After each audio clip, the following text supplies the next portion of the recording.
शिक्षकांच्या सन्मानासाठी आणि हक्कासाठी आपण यूट्यूब फॅमिलीच्या माध्यमातून एकमेकांशी जोडले जात आहोत आणि जे काही प्रेडिक्शन्स केले होते ते कसे खरे ठरत आहेत ते सुद्धा या व्हिडिओमध्ये तुम्हाला नक्कीच पुराव्यानिशी पाहायला मिळणार आहे. आणि त्याचबरोबर जे प्रलंबित शिक्षक भरती रखडलेली आहे त्याची पुढची काय दिशा असेल. सध्या पोर्टलवरती व्यवस्थापनांना टॅब उपलब्ध करून दिला होता, तो खरंच बंद झाला आहे का, किंवा या व्यवस्थापनाच्या जागाच येणार नाही अशा प्रकारचेही रुमर पसरत आहेत, त्या खऱ्याच आहेत का. त्याचबरोबर सध्याचा संच मांडण्याचा जो काळा GR आहे त्याचा सेकंड फेजवरती काही युजफुल परिणाम होणार आहे का, अशा बऱ्याच गोष्टीवरती आपण विस्तृतमध्ये या व्हिडिओमध्ये चर्चा करणार आहोत. चला तर मित्रांनो सुरुवात करूया. मित्रांनो, नुकताच रयतचा जो कोर्ट केसचा निकाल लागलेला आहे त्या संदर्भात पहिल्यापासून अगदी मला असं वाटतं, जर तुम्ही पहिल्यापासून यूट्यूबवरती व्हिडिओज पाहत असाल, टेलिग्राम व्हॉट्सअप ग्रुपला जॉईन असाल, या व्हिडिओच्या डिस्क्रिप्शन बॉक्समध्ये लिंक आहे, तुम्ही आत्ताही जॉईन होऊ शकता.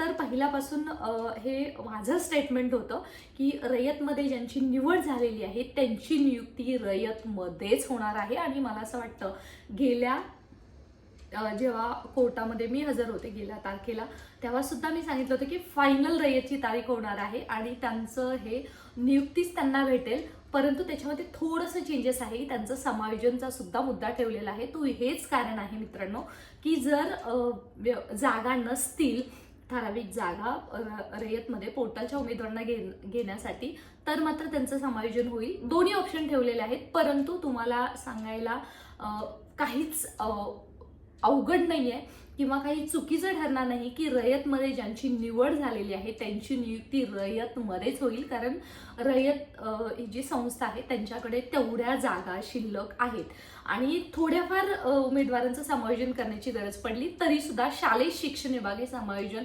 थोड्याफार उमेदवारांचं करेल. परंतु पहिल्या टप्प्यामध्ये इंटरव्ह्यू राऊंडमध्ये बरेच उमेदवार आता लागलेले आहेत. ते मला असं वाटत नाही पुन्हा एकदा रयतकडे येतील आणि त्याच्यामुळे त्यांचं जो इतक्या दिवसाचा गुणवत्ता असून जी परवड चालली होती त्यांची त्या कोर्टाच्या फेऱ्यातून कचाट्यातून सुटका तरी झालेली आहे, याच्याबद्दल नक्कीच आनंद आहे.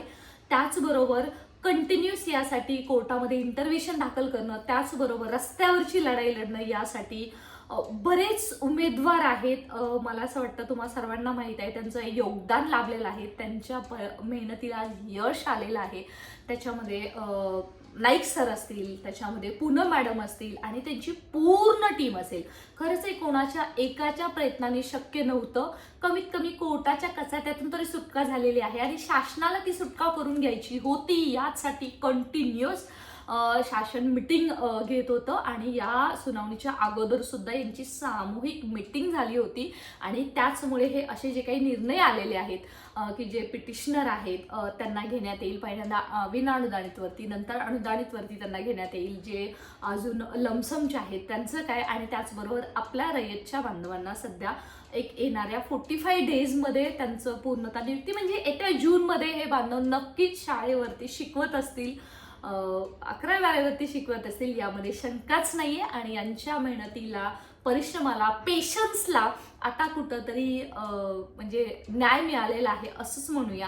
आणि याचा जो परिणाम होता तो सेकंड फेजवरती असा होता, याच्या अगोदर सुद्धा लाईव्हच्या माध्यमातून मंत्रालयातून तुम्हाला सर्वांना सांगितलं होतं की जोपर्यंत रयत बांधवांचा निकाल लागत नाहीये तोपर्यंत सेकंड फेजची प्रोसेस पुढेच जाणार नाहीये. आणि त्याच पद्धतीने मित्रांनो आता झालेलं आहे. आता रयत बांधवांची कुठंतरी नियुक्तीचा मार्ग मोकळा झालेला आहे आणि आता सेकंड फेजचे प्रेफरन्सेस लवकरच सुरू होतील. परंतु त्याला सध्या दिरंगाई होत आहे. त्याचं कारण असं आहे, पवित्र पोर्टलवरती ऑफिशियली नोटिफिकेशननुसार जरी टॅब बंद झाला असला तरी मित्रांनो हा टॅब इंटरनली चालू आहे.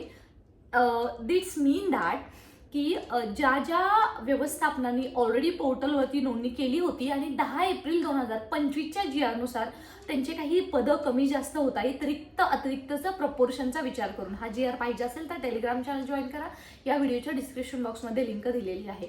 तर त्या GRच्या प्रपोर्शननुसार सध्या बऱ्याच संस्था आहेत त्यांची पदं आहेत ती कमी होत आहेत आणि त्याच्यामुळे ज्यांनी ऑलरेडी अप्लाय केलेलं आहे, ज्यांचं लॉग इन ऑलरेडी चालू आहे, त्यांना मात्र इंटरनली हा टॅब चालू आहे. परंतु जो ऑफिशियली जर एखादी संस्था असेल त्यांना इंटरव्ह्यूसाठी जागा द्यायची असेल पोर्टलला, त्यांनी अजून नोंदणीच केली नाही आहे, तर मात्र त्यांची नोंदणी पूर्णतः बंद झालेली आहे. आणि मग या कंडिशनमध्ये जे रुमर्स पसरतात आहे की झेडपीच्या जागाच येणार नाही आहेत किंवा येतील का, किंवा संच मान्यतेचा ही खरी रुमर आहे. संच मान्यतेचा जो परिणाम होतोय त्याच्यामुळे सेकंड फेजमधल्या जागा कमी होणार आहेत, त्याच्याबद्दल काय? तर मित्रांनो, हे लक्षात घ्या, सध्या पोर्टलच्या दुसऱ्या टप्प्यासाठी 10 सप्टेंबर, 13 सप्टेंबर आणि त्याच्यानंतर आलेला 25 सप्टेंबरचा कंत्राटी शिक्षक भरतीचा जो GR त्याच्यामध्ये फेरफार करून आलेला, आणि नंतर सुद्धा आपण पाहतो की कंत्राटी शिक्षक भरती रद्द झाली. त्याच्यानंतर बरेच आलेले GR 20 जानेवारी 2025चा आलेला शासन निर्णय, म्हणजे त्याच्यानुसार जी दुसऱ्या टप्प्याची संस्थांना जे काही आदेश देण्यात आले की रिक्त अपात्र 10% जागा अपलोड करा, त्या संदर्भातील. मित्रांनो, हे लक्षात घ्या, तो जो GR आला त्या GR नुसार आणि बाकीच्या नंतर आलेल्या बऱ्याच न्यूज बुलेटिननुसार झेडपीला जागा देणं हे पोर्टलला बंधनकारक आहे. जर एकाही झेडपीची जागा जर पोर्टलला आली नाही तर दुसरा टप्पा हा कोर्टामध्ये अडकू शकतो, कारण हे शासनाने सांगितलेलं आहे की पोर्टलला जागा देण्यात याव्यात.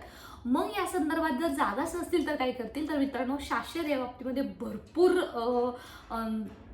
पुढचा विचार करतं, दूरदृष्टिकोनचा विचार करतं. त्यामुळे जिथे संच मान्यता 2022-23 नुसार जागा रिक्त आहेत 10% नुसार, त्याचबरोबर रिक्त अपात्रतल्या जागा आहेत आणि सब्जेक्ट टू 23-24च्या संच मान्यतेनुसार जर अतिरिक्त होत असतील, हे सर्वांचा अभ्यास करून जिथे जागा आहेत तिथल्याच जागा पोर्टलला येणार आहेत.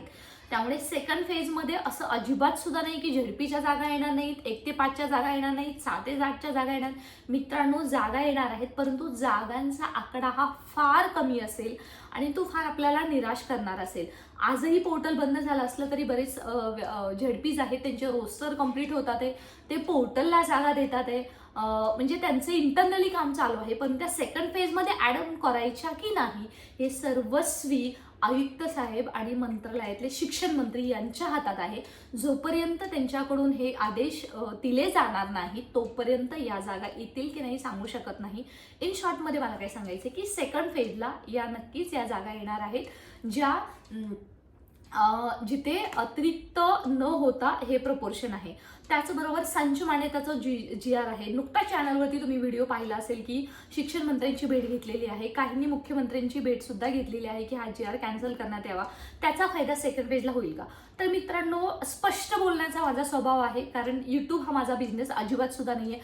पहिल्यापासून आजपर्यंत जेवढे प्रेडिक्शन सांगितलेले आहेत, मला असं वाटतं कोणतंही प्रेडिक्शन चॅलेंज देऊन सांगते की ते कॅन्सल म्हणजे रद्द झालंय किंवा त्याच्यामध्ये फारसा बदल झालाय असं झालेलं नाहीये.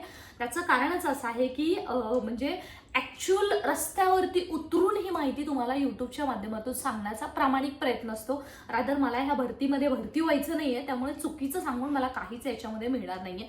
परंतु बरेच माझे बंधू आहेत, भगिनी आहेत, त्यांना घरातून बाहेर पडता येत नाही आहे किंवा त्यांना प्रत्येक वेळेस मुंबई मंत्रालयात जाऊन आयुक्त कार्यालयातून जाऊन माहिती घेता येत नाही. तुमच्यासाठी हा प्रामाणिक प्रयत्न आहे. तर मित्रांनो, त्यांचं काय, सेकंड फेजचा संच मान्यतेचा GR जरी रद्द झाला तरी त्याचा फायदा सेकंड फेजला होणार नाही, हे लक्षात घ्या. आणि असा कोणताही एक मॅजिक घडणार नाहीये की आज आपण मुख्यमंत्र्यांकडे गेलो, त्यांनी आपली मागणी मान्य केली, त्यांनी शिक्षण मंत्र्यांना आदेश दिले आणि तो GR रद्द झाला.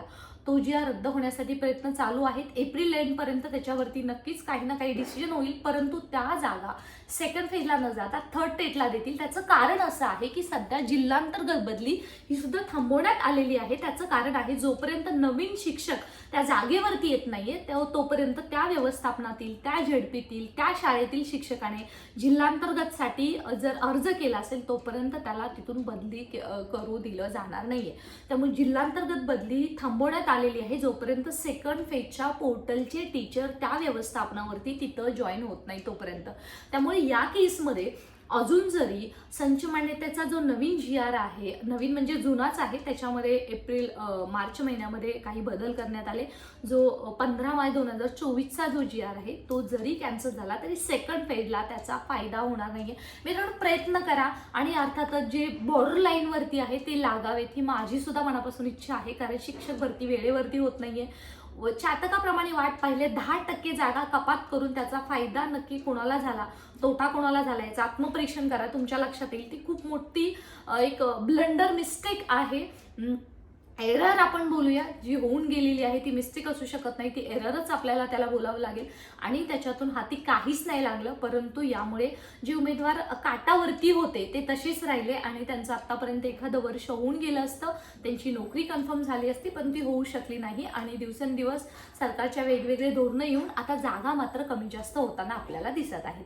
तर मित्रांनो, सध्या शासनाला काहीही करून सेकंड फेजचे प्रिफरन्सेस सुरू करून पोर्टलवरून शिक्षक द्यायचे आहेत. संस्थांनी असं सांगितलेलं आहे की जूनपर्यंत जर शिक्षक आमच्याकडे आले नाही तर आम्ही कोर्टात जाऊ आणि पोर्टलद्वारे आम्ही शिक्षक भरतीच करणार नाही. डायरेक्टली शिक्षण मंत्र्यांवरती सुद्धा खूप मोठा प्रेशर आहे या गोष्टींचा. त्याच्यासाठी सेकंड फेज ही जेवढ्या पोर्टलवरती जागा अपलोड होत आहेत, मी तुम्हाला सांगते, माझं सेंटेन्स व्यवस्थित लक्षात घ्या, होत आहेत म्हणजे इंटरनेट जो टॅब चालू आहे त्याच्यानुसार पोर्टलला जागा येतील आणि त्याच्यानुसार हा सेकंड फेजची जी प्रोसेस आहे ती सुरू होईल. पहिल्यांदा विदाऊट इंटरव्ह्यूचा राऊंड, नंतर कन्व्हर्जन राऊंड, उर्दू माध्यमाचा राऊंड सुद्धा होणार आहे, विथ इंटरव्ह्यूचा राऊंड सुद्धा होणार आहे, कारण यावेळी संस्थांच्या जागा बऱ्याचशा येणार आहेत. परंतु पोर्टलच्या या वेगवेगळ्या ज्या काही लेटर्स आले, आपल्याला पाहतोय परिपत्रक आली, त्याच्यानुसार पोर्टलवरच्या संस्थांच्या जागा सुद्धा कमी झालेल्या आहेत. एक्झाम्पल सांगावं असं वाटतं की फलटण एज्युकेशन सोसायटीच्या जागा बऱ्यापैकी अपलोड होत होत्या, परंतु जो 10 एप्रिल 2025चा GR आला त्याच्यानुसार त्यांना जवळपास 12 ते 13 जागा कमी कराव्या लागल्या. मी फक्त तुम्हाला एकाच उदाहरण सांगते. दुसरी गोष्ट, येणाऱ्या काळामध्ये समायोजन करण्याचं जसं BMCला लेटर आलेलं आहे, मुंबई BMC सेकंड फेजमध्ये जागा देणार नाहीये, असंच लेटर जर बाकीच्या झेडपींना आलं तर जेवढ्या जागा येतात, ते संस्था येतात ते मोठ्या मोठ्या, त्यांच्या जागा सुद्धा येणार नाहीयेत. आणि याचसाठी गरज आहे की प्रिफरन्सेस सुरू होण्याची. त्याचबरोबर ज्यांच्याकडे जागा रिक्त आहेत त्यांनी सुद्धा जागा द्यायला काहीच हरकत नाहीये. याचबरोबर स्वामी संस्थेच्या जागा देण्यात आल्या नव्हत्या, पोर्टलच्या रयत बांधवाच्या नियुक्ती की समायोजन याच्यासाठी त्या राखून ठेवण्यात आल्या होत्या, परंतु टॅब चालू आहे, तिथं सुद्धा फॉलोअप घेणं गरजेचं आहे. इंटरनली टॅबच्या माध्यमातून त्या सुद्धा जागा अपलोड होण्याची दाट शक्यता आहे, कारण शिक्षक सुद्धा हवे आहेत. 15 जूनपासून शाळा सुरू होईल आणि तिथं मात्र शिक्षकांची गरज आहे, कारण CBSE पॅटर्ननुसार पहिलीपासून सुरू होते शाळा आणि येणाऱ्या काळामध्ये ग्रॅज्युअली पुढच्या वर्गासाठी सुद्धा CBSE पॅटर्न सुरू होणार आहे. त्यामुळे शिक्षकांची गरज आहे हे लक्षात घ्या. आणि याच धर्तीवरती पोर्टलवरचा सध्या टॅब पुन्हा ओपन होईल का, किंवा ज्यांचे कोणाची SCBCचा नॉन क्रिमिनलचा पण मुद्दा होता, तो बंद झालेला टॅब तो पुन्हा ओपन होईल का. तर मित्रांनो, सध्या शाश्वती फार कमी आहे. ज्यांचे पर्सनल काही इश्यू आहेत त्यांनी आयुक्त कार्यालयामध्ये जा. सध्या आयुक्त कार्यालयामध्ये जे आपले महत्त्वाचे व्यक्ती होत्या त्या सुद्धा सध्या सुट्टीवरती आहेत, त्यामुळे तो एक मोठा प्रश्न आहे की नंतर काय. आणि सेकंड फेजमध्ये जे उमेदवार आजही सेकंड फेजला पोर्टलला जागा देण्यासाठी प्रयत्न करत आहेत, मित्रांनो, तुमच्या प्रयत्नाला यश यावं ही परमेश्वरचरणी प्रार्थना आहे. परंतु वास्तविकता अशी आहे की सध्या जेवढ्या जागा अतिरिक्तचं प्रमाण करून येणार आहेत, त्या पोर्टलचा जरी टॅब बंद झाला तरी सुद्धा येणार आहे. तुम्ही त्याच्यासाठी फॉलोअप घेऊ शकता. आणि संस्थांच्या जागा येणार आहेत जवळपास एक अराउंड 10,000, अजून प्लस थोडेफार होतील, एवढीच भरती सेकंड फेजमध्ये होणार आहे. त्याच्यापेक्षा जास्त बदल येणाऱ्या काळामध्ये होणार नाहीयेत, कारण तिसरी शिक्षक भरती येऊ पाहते. त्याच्यामध्ये शासनाला दरवर्षी TET, दरवर्षी तिसरी टेट घेण्याचा शासनाचा विचार आहे आणि त्याच धर्तीवरती हे सर्व नियोजन चालू आहे.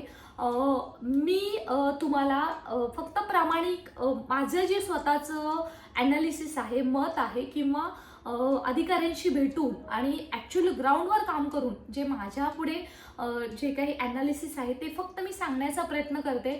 सेकंड फेजमध्ये संचमान्यतेचा GR रद्द झाला तर सेकंड फेजला पहिल्यांदा प्रिफरन्स देण्यात येणार, तेव्हा हा माझा नक्की 100% मत आहे. परंतु तसं होईल का, प्रॅक्टिकली काय आहे, किंवा फक्त स्कॅनर चालण्यासाठी किंवा नाव होण्यासाठी फक्त काम करायचं नाही, जी वास्तविकता आहे ती तुमच्यासमोर मांडते. तरीसुद्धा जर तुम्ही प्रयत्न केला तर काहीच हरकत नाही आहे, तुम्हाला मदत होण्याची सुद्धा शक्यता आहे. बघा, कोणी सांगू शकत नाही भवितव्य कोणाचं सुद्धा, परंतु तिसऱ्या टेटला तरी त्या जागा नक्की येतील. यासाठी फॉलोअप करणे गरजेचं आहे, लढून थांबणं हे गरजेचं नाहीये, त्याला सोल्युशन नाहीये, परंतु त्याच्यातून रिझल्ट किती येईल हे महत्त्वाचं आहे. त्याच्यासाठी मला असं वाटतं आपण सर्वजण लढूया, आपल्या सर्वांना यश येईल. आणि प्रामाणिकपणे एकच सांगते की तिसऱ्या टेटचं नोटिफिकेशन येते सेकंड फेजमध्ये.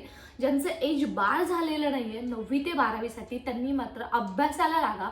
मृगजळाच्या पाठीमागे धावू नका, कारण ते मृगजळ आपल्याला भेटेल की नाही माहीत आहे, परंतु हक्काची जी तिसरी टेट आहे त्याच्यामध्ये IBPS पॅटर्ननुसार 150 कसे मार्क्स मिळतील 200 पैकी, याच्यासाठी तुमचं प्लॅनिंग करा. रात्रीचा दिवस एक करा आणि आता मात्र कामाला लागा.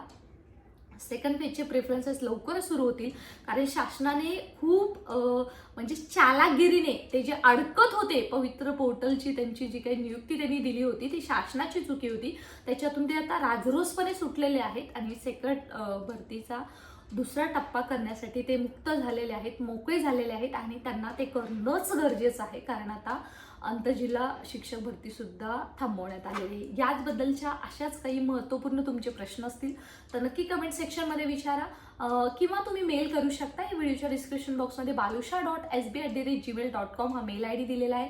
व्हिडिओ जरी मोठा झाला असला तरी सुद्धा हे वास्तविकता तुमच्या समोर ठेवणं हे गरजेचं होतं. सो जे आहेत शिक्षक भरतीच्या रेसमध्ये त्यांच्यापर्यंत नक्की पोहोचवा आणि अशाच महत्त्वपूर्ण अपडेटसाठी स्टे कनेक्टेड. शिक्षण सेवकांचा लढा आपल्याला लढायचा आहे. त्याचबरोबर संच मान्यतेचा जिया जोपर्यंत रद्द होत नाहीये तोपर्यंत आपला लढा चालूच राहील. याच आश्वासनासह stay connected. Thanks for watching.